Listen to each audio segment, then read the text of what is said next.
So welcome to day one. This is exciting to get started. Again, every exercise that we do, it's gonna be very low equipment. You can do it at home, you can do it in the gym if that's what's exciting to you. But I want you to really, really focus here, and you're gonna hear me cueing Tyler to do the same thing, to really focus on the connection to the muscle that we're looking for. Because it's entirely possible to fool your trainer, if you will, and have good looking form, but kind of missing the intention. The body is really good at adapting and kind of getting out of things sometimes. So the very first thing we're gonna do is a lunge. We've all done a lunge before, but we're going to do it a little bit differently. So we're going to go down for 5 seconds, holding at the bottom, using that as an opportunity to squeeze for 5 seconds here. So I'm not just hanging out. Now I'm not squeezing, we're just here.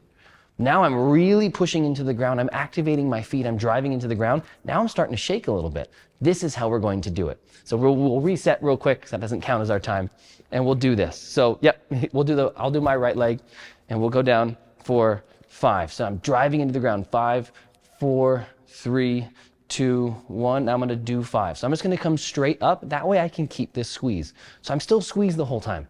Like I'm trying to flex and show off my quads. But we're just really, really pushing through the ground. There we go. So now we're gonna hold for 4 at the bottom, really squeezing. This is an opportunity to find that connection in the quads. Yep, and then up for 4. So Tyler's gonna keep going here. One thing that we're noting is that his knee is not going over his toe in the front. So that happens sometimes when we're playing pickleball, but now he's holding for 3 at the bottom, and we'll do 3. So we hold for 5, we do 5. We hold for 4, we do 4, down to 1. His legs are probably starting to burn right now, but he's doing a good job of not showing it. But every time we're squeezing, this is where the opportunity is for you to really find that squeeze at the bottom and make this a harder exercise than you've probably been used to before. It looks the same, and this has very big crossover to what we do with playing pickleball. There we go, exactly. And so when we're playing pickleball and we're low and we're at the kitchen line, or we're coming through the transition zone and we're down, we're very low because we want to make sure that we know where our opponents are going. They're trying to hit the ball at our feet. So getting low like that is what we have to do. Not only do we have to hold here for maybe a couple seconds, but then we have to be mobile. That's exactly what we're training when we're doing it this way, and we're getting your quads to be on fire at the same time too. Next up, we're going to do calf raises in the same style. We're going to hold for 5. We're going to do 5. We're going to hold for 4 and do 4. So he's just going to support himself on something. This could be absolutely anything. A couch, anything at the gym to hold on to. We're doing it 1 foot at a time on purpose, because sometimes when we do 2 feet, we kind of start to miss again. There we go. How's that feel? Yeah? Screaming back there, huh? Yep, exactly. So calves are really important in pickleball because they're what makes our first step. So if you've ever wanted to be faster when you play pickleball, this is going to be the case to do it, because when we start to run, what we do is we fire off of that calf. If we don't, because our calves haven't been worked in a little while, and we sit all the time, so they kind of get sleepy and don't get used, then we're not going to have that quick first step. We're going to get to the ball late, and then our performance playing pickleball is going to suffer. And potentially, if our calves aren't doing their job, it's going to put extra load on our knees, which could injure us as well too. So every time that he's holding, he's finding that opportunity to make sure that he's squeezing it right here, and then he's doing the 5 repetitions, counting down to 1. I've been yapping, so I don't know what he's at this point, but he's doing a good job of continuing it. Yep. So that's the other thing, is the actual repetitions, they're a guideline. If it's too hard to do it that way, challenge yourself to start with 3. Hold for 3 and then do 3. Hold for 2 and then do 2. And maybe work your way up from there.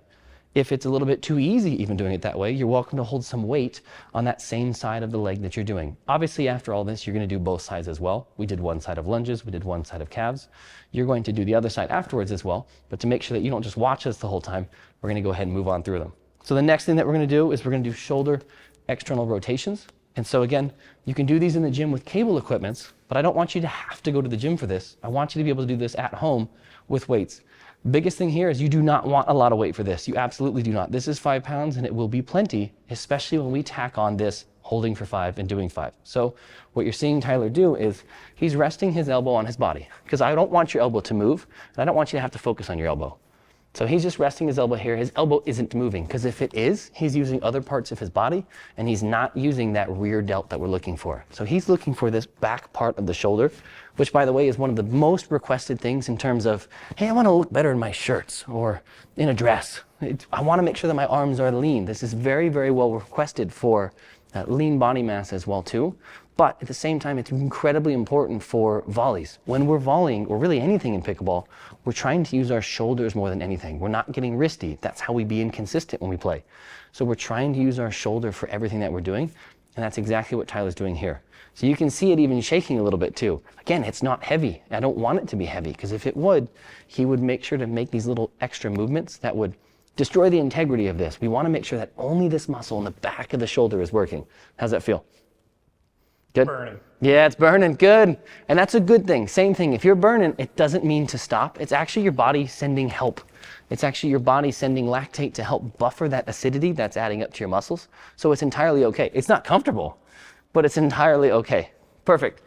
So the last one that we're gonna do for today is we're going to do a plank on the yoga ball, but we're gonna do it a little bit extra. So we've probably all done this before. So Tyler's gonna get down, he's gonna put his forearms on the yoga ball, and then his feet are gonna go back. But the biggest thing here is we're gonna end up holding just for 15 seconds. But he's squeezing his glutes, so he's squeezing his butt. And he's also squeezing his abs at the same time too, as hard as he can. And even a little bit, he's thinking about dragging his elbows to his hips. Yeah, he's shaking now. He could do this for a lot longer if I didn't make him squeeze so hard. But because of that squeeze, he's really getting a core activation from it. That's been plenty, man, you're good. That's what's going to protect our back. So our core is here to protect our spine. When our glutes and our abs are working, it helps protect our spine. If we only do crunches, per se, to try to get our six-pack abs, then what we're doing is we're asking our back to turn off temporarily. And then we're abusing it by only working one side of our body. What we just did here is your low back was firing, your abs were firing, your glutes were firing. Now he's gonna be bulletproof on the pickleball court, because when things bring him off center, he's gonna be able to keep himself nice and steady because that whole core is fired up.